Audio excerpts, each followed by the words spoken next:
time I was a young Christian. I always heard that Russia was going to be Magog, and that all these nations that are mentioned would be with them. I never really thought about it until recently, and now I think it's become really clear to me that Russia is not in this at all. They're not Magog. There was no such place as Russia in ancient times.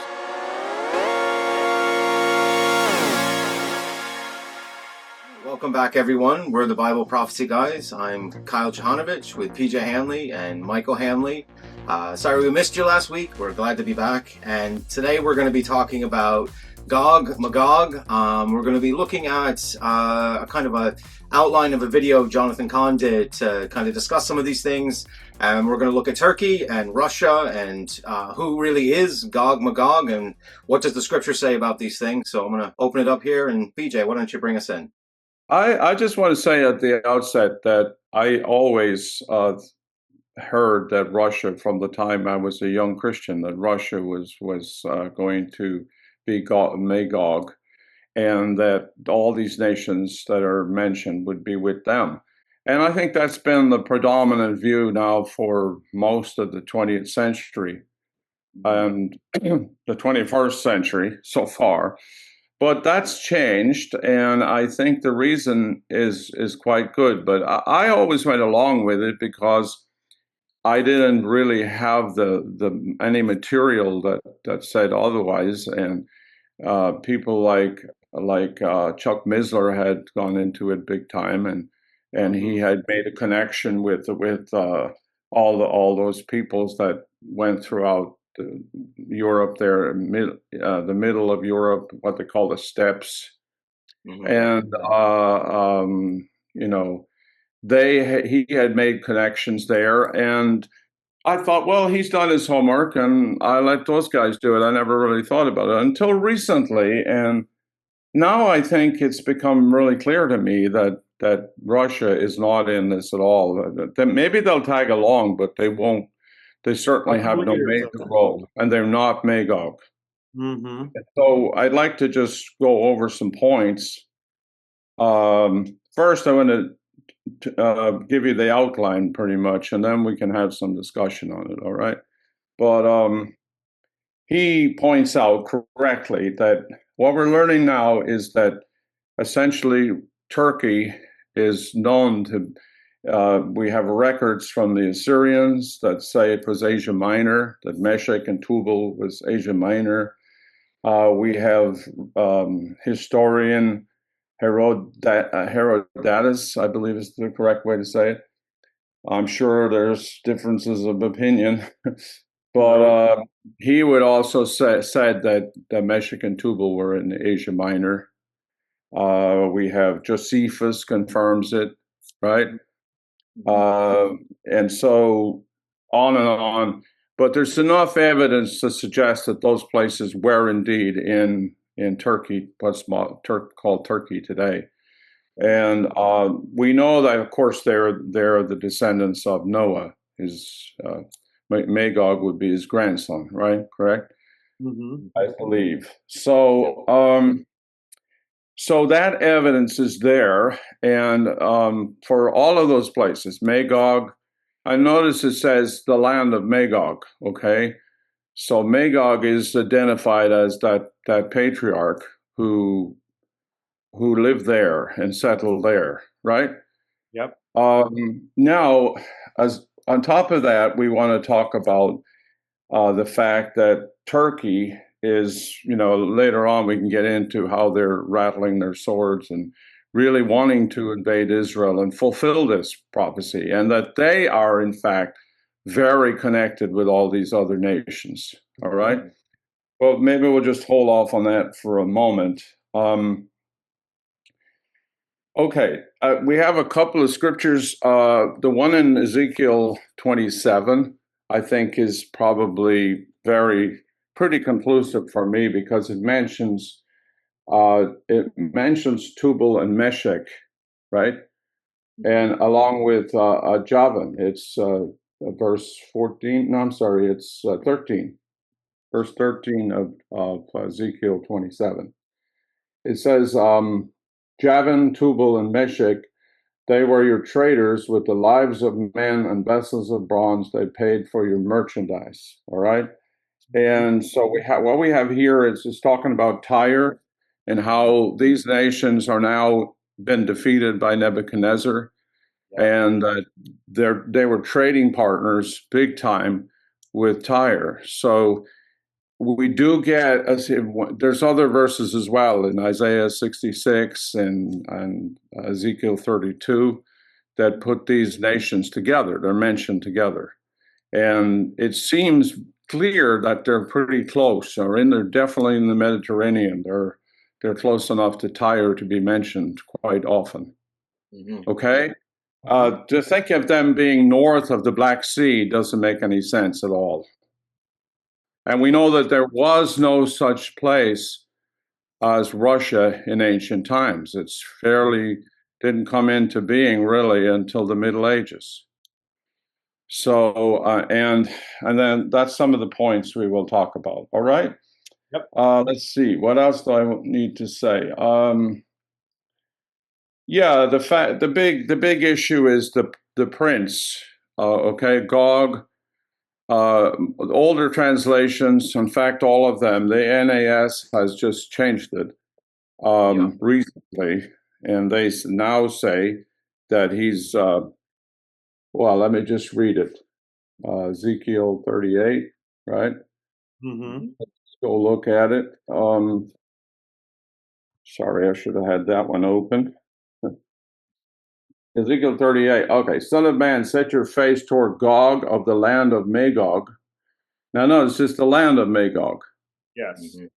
It doesn't say Magog, is coming. It just says it's Gog from the land of Magog. Mm-hmm. Anyway, and he's the chief prince of Meshech and Tubal, and prophesy against him, and on, right?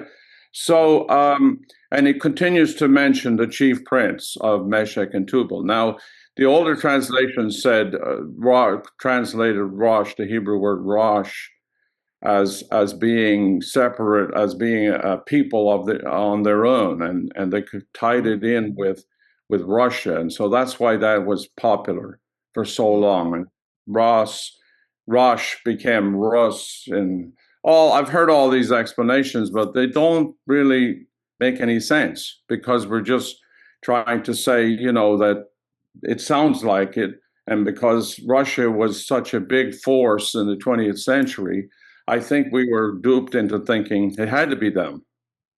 Yeah.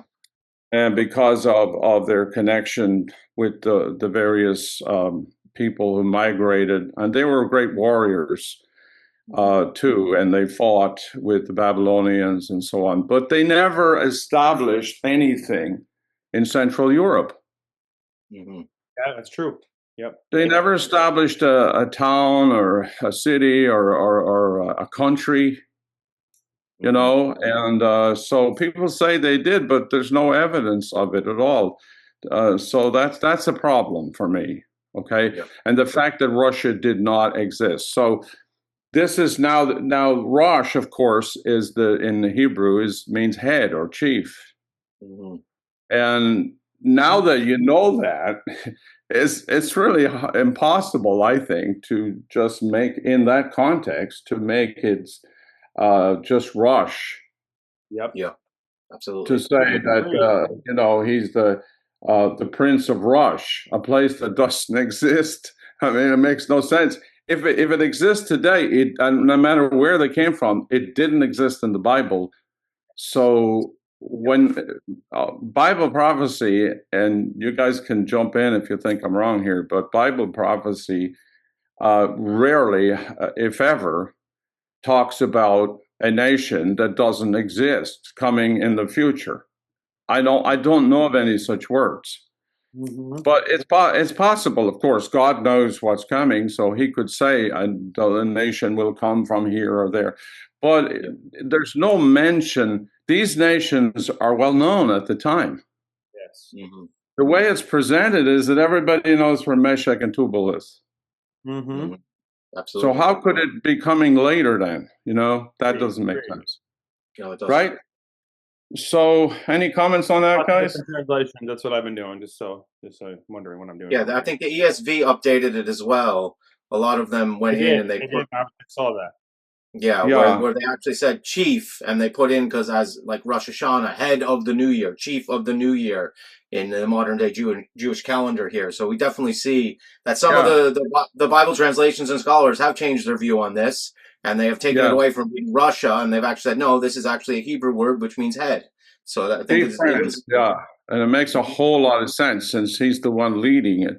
So Yes. that tells us clearly that Gog is a leader. Mm-hmm. He's the Yeah. leader of the pack.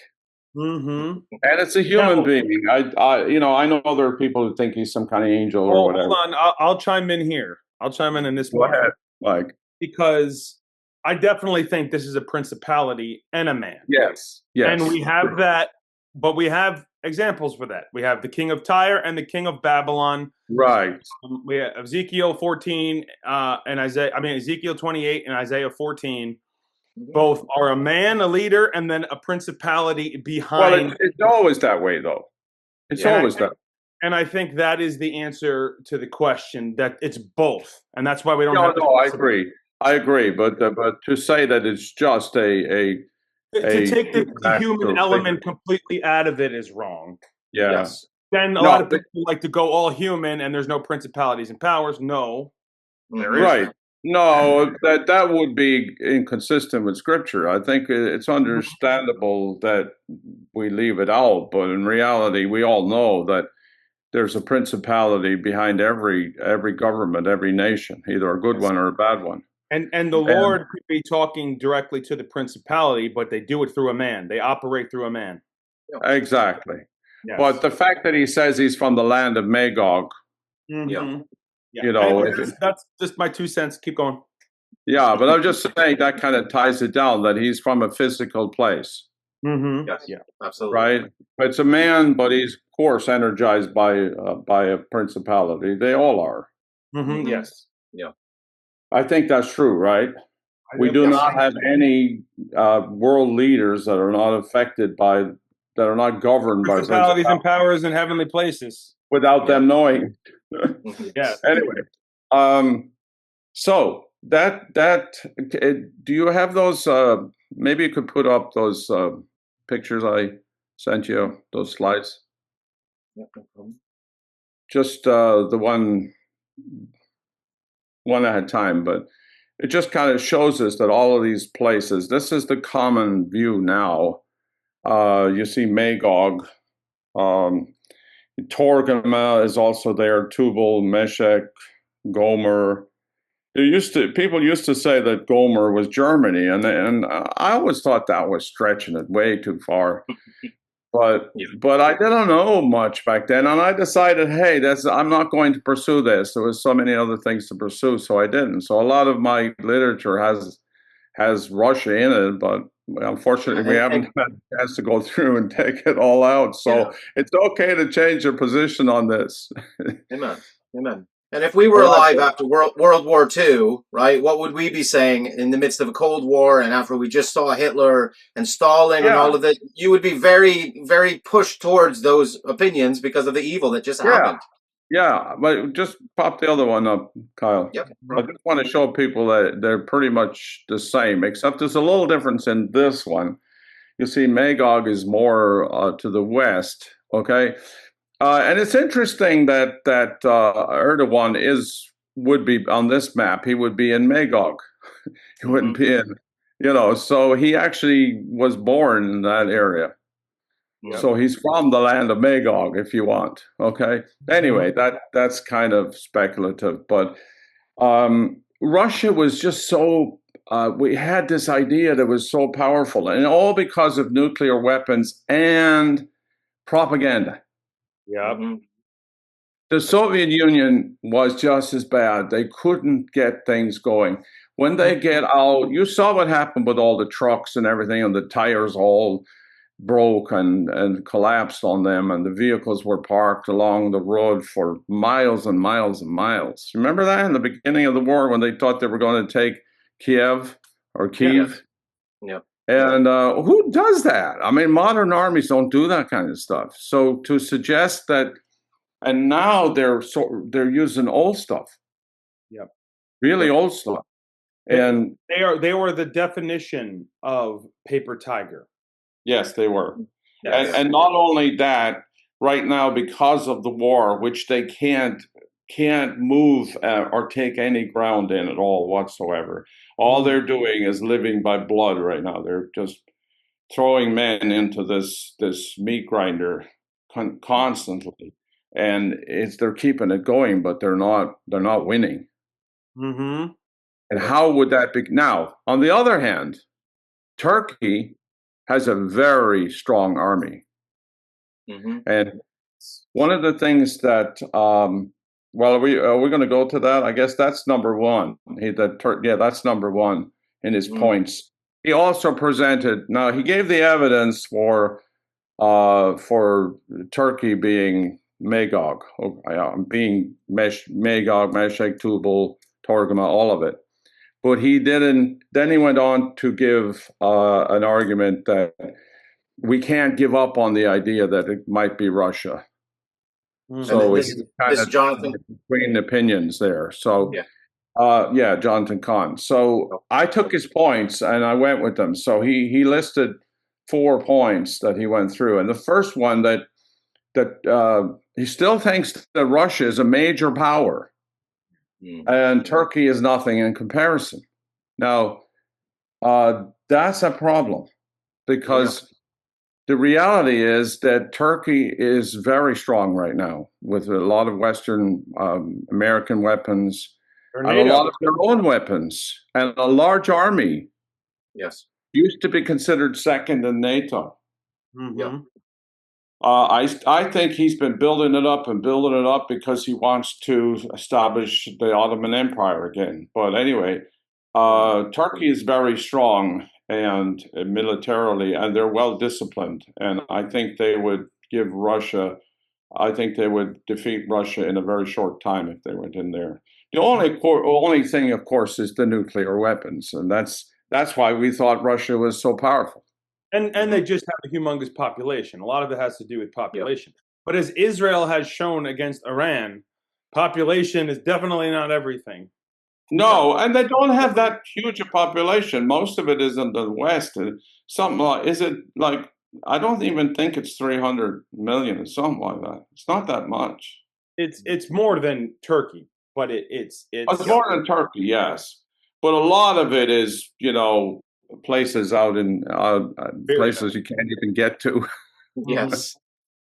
Right? It's a huge, geographically it's huge, but militarily anymore, it's not able to keep up with Western nations. Like American Alaska, right? No, I just looked it up.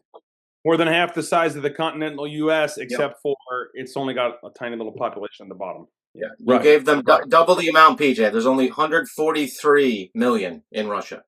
There you go. I was being generous. Yep. Now, that's not very many, really. Yep. And a lot of, how many soldiers have died? Like a million? There's more than a million. It was 1 million last year. So it's, the thousands every day are dying, which is terrible. And they're getting nowhere. Yeah. And if they were as strong as they want everyone to believe, they would obviously be conquering in Ukraine, but they would be assisting Iran right now. That there would actually be more pushing towards that, and they would come and form an axis, in that way, and actually support them. But they don't have the manpower to do that. No, Syria, when Syria was overrun, they cut their tail and ran there too. That's right. Yep.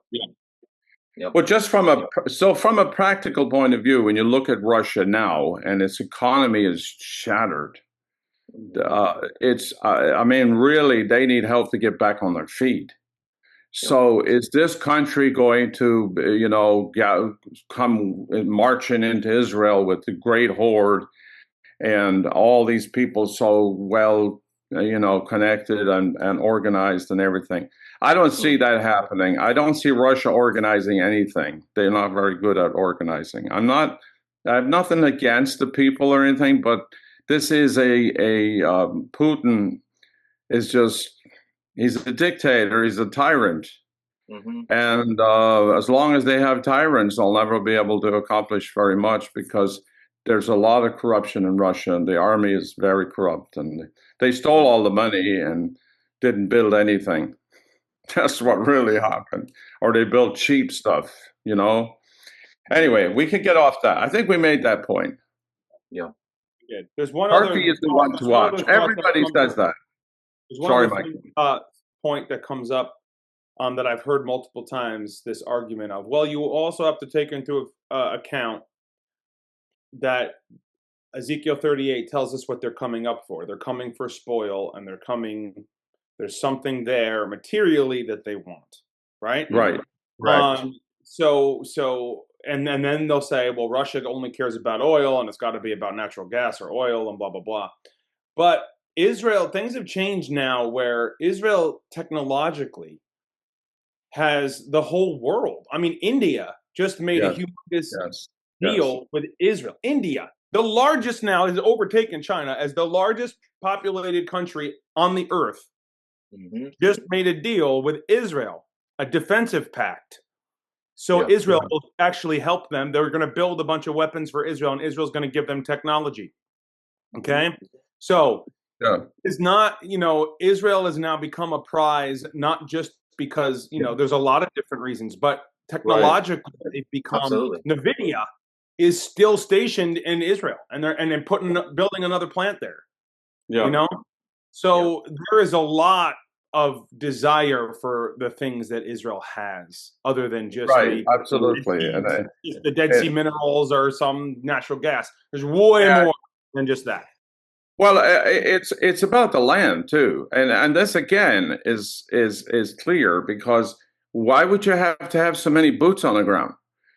If you have a strong army, you could, you've got the Israeli Air Force to deal with, So, but either way, they feel that they have to take this place physically. So that's why there's so many boots on the ground. And all the nations that we see, Libya, it says Put and Lud, all these nations are North Africa. They're all close with Turkey right now. In fact, Turkey's involved in North Africa. It's involved in Libya.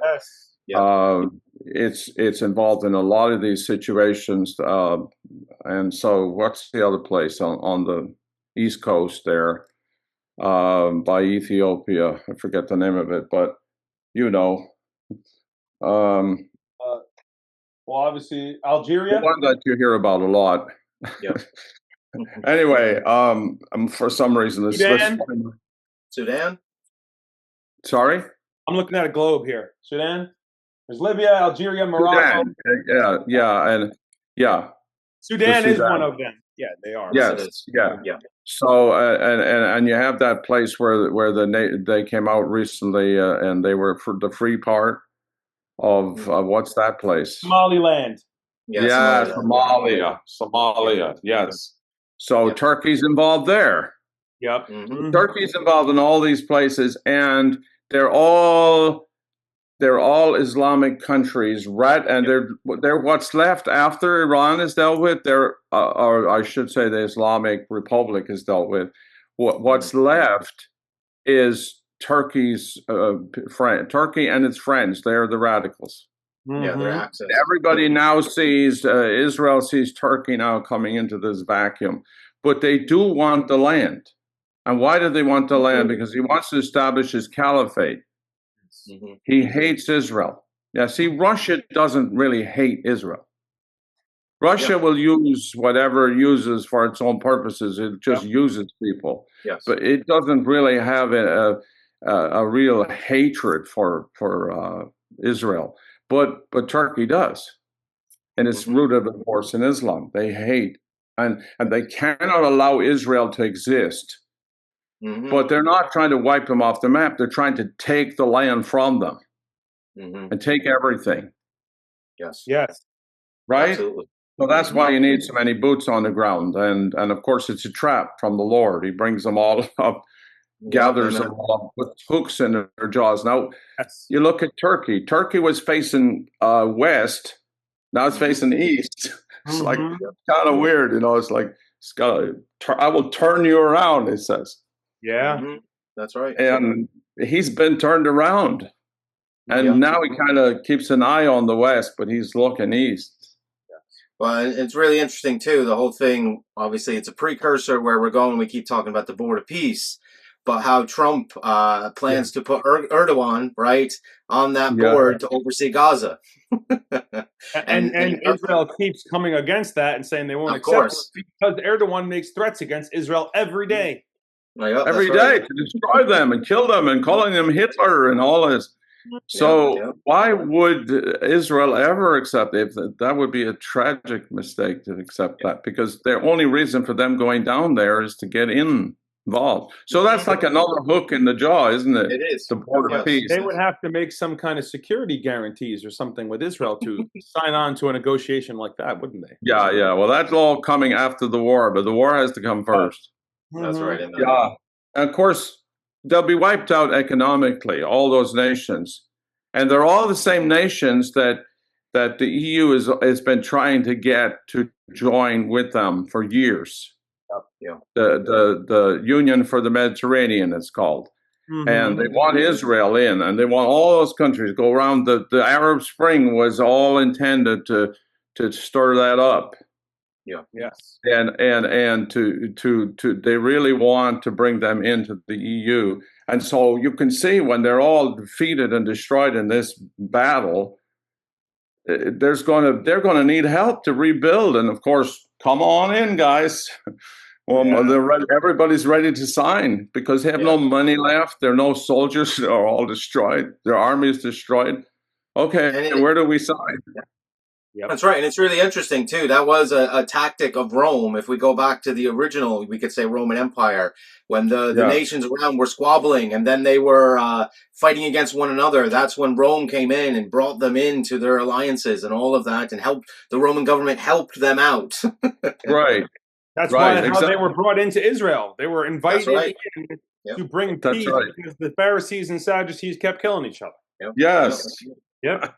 Yes, so that's that. Well, let's move to the next point because we have a lot to cover here. Number two, he made this argument, that they often make about it's the far north, it's the recesses of the north, and that is an argument, they say, for Russia because it's far north of Israel. But again, we're looking at biblical prophecy in biblical times. To a people who understood where these places were. And I think it's clear in the Bible that they considered Lebanon the north, and they certainly would have considered Anatolia far north. They would. And the Black Sea, south of the Black Sea, would have been far north for them. Of course. None of these people ever left their country. I would think it's you know what I'm saying. To them, that was like Lebanon was far north to them. A lot of them. That's where that's where Baal had his the heights of the north, and the Lord turns it around and says he's he's the king of the heights of the north, right? But the heights of the north used to be literally in Lebanon, Baalbek. It was all about Baal worship up in there. And you had the throne of Satan in Pergamum. The far north. I don't think there's any need to make a case that when do you stop? In the far north, do you go all the way up? And besides, Russia didn't exist at the time. There was nothing up there but ice. Yes, absolutely. Well, it was also way harder for them to live then. You know what I mean? Way harder. Yes. Way harder. Yes. So, anyway, I think that's. I don't think that's necessary to say. Well, it has to be, way up there, because Turkey is way up there. Yeah. Oh, it is. Biblical times. Today, of course, we fly around in airplanes. It doesn't seem that far, but back in those days where they walked everywhere. Yeah, that was way north. It was. Right. Yeah, and where's the center of the earth, right? Where does God say it's all? We know it's Israel, and that is the Right. center of God's view. So we then add in, because we have hindsight, or we can look into the Right. future, and we look at Russia, and we look at America, and we try to add all these players in. But in biblical Yeah. prophecy, you see that. I know we're going to get to some of those scriptures. The nations Yeah. round about and the territories around Israel. Right. That's where the focus is. Yeah, right. And also when it says in the recesses of the north, it's talking about Meshech and Tubal. Mm-hmm. Yeah. And we know where they It's were. Turkey. That's right. Mhm. So maybe we, Magog was in the north, but it's the Meshech and Tubal because Gog is the chief prince of Meshech and Tubal. Mm-hmm. Therefore, he's got to be with Meshech and Tubal. That makes sense. So how is he up in Moscow? That didn't exist. And then you know how they say Moscow sounds like well, how does that go? Tubal sounds like Tobolsk, and the other Meshech could be Moscow. And I heard all that and thought, oh, what do I know? It's probably Thing is, right. though, when you go down that rabbit hole, a lot of things, ancient things, and things that we have that have become Christian misnomers passed down were just because it sounds like that word. Well, no, Yeah. you're talking about thousands of different languages and sounds, and Right. It can be Austria or Australia. it's the same right, as like all these crazy guys in their mom's basement online saying Jesus is really Zeus. Have you heard that one? Yes. No, it isn't. I haven't heard that one yet. Oh, it's all over. Oh, that's a big one. That is, yes. Oh my gosh. Because it sounds like it, when you follow Jesus. you're like, no. Yeah. No. There's such madness out there. Mm-hmm. Okay. So the far north is out. The next argument, number 3, he points out is that they're all Slavs. But he doesn't go on to tell us why that matters. Yeah. I don't know why it matters, but I think it's to try to connect them with the Scythians, that the people in the steppes that we've been talking about. They were nomads or what's the word? Migrants that went about farming in Central Europe, and they went wherever the farming was good. And when they depleted an area, they moved to another area, and so on. That's how they lived. Yeah. And they were there, but they didn't come south that much. And they for a few times they engaged, and there was battles and all that. And they were good fighters. But they didn't establish an empire. Babylon was the empire, and then Persia, and they weren't an empire ever. And so they were there's probably some mixing here and there, but that doesn't make any point. I don't understand. It's still the land of Gog, Magog, and Meshech and Tubal, right? Yep. So if they were involved in some way, it really doesn't change anything. And he goes on to make a huge point about migration. And I'm just going to throw this at you. He says that the peoples in the area of Anatolia, which is Turkey today, a lot of them migrated north. Yep. And the prophecy essentially migrated with them. Yes. That's his whole case. So and he talks about the Smiths, that the Smith family is in a house and they get a prophecy for them in that house and so on. What God's going to do in their lives and so on. So if they move and somebody else moves into that house, will they get that prophecy? And he said no. So he's trying to say that in the Bible, that's how it works, that when people move, well, the prophecy goes with them. But that's just wrong. And he's got to know that's wrong. Yeah. It's the opposite. The prophecy is for the place. Yes. And for the people who are in it when the time comes. And there, no matter how many people migrate, there's always always a small remnant left. A remnant of those people that remain. Yes. I mean, nobody was scattered as much as Israel, and there was always a small little minority of Jews in the land, always. Yes. That's right. So, what do you think of that argument? I get it. I think you made that well. It seems to slam all the other prophecies. Yes. Where Psalm 83, for example, which Khan believes. I've heard him teach it. Where it talks about Edom and Moab and Ammon, which is we know as Jordan today, but it's still called in the prophecy, which is for today, Edom and Moab and Ammon. And people will argue, oh, they're different people. They're not the same people. Well, doesn't matter. It's the territory and whoever's living in it at the time, and God knows where these people are. I believe the Philistines were wiped out, but there's still a little tiny remnant of Philistines mixed in through the whole thing in Gaza and everywhere else. And the Edomites are mixed in there, because people got married and they moved around. Yeah. Right. The greatest example of this is Psalm 83, like you were saying, and all those nations around Israel. And look how they've been restored in our generation, but all those ancient groups, like you're saying, are represented, but how they're doing the exact same things that they did all the way back thousands of years ago against Israel. Right. It's about the territory. It is about the territory and the principality over it. Thank you, everyone, for watching. If you haven't subscribed already or liked the podcast, we would greatly appreciate it if you did. May God bless you, and we'll see you again.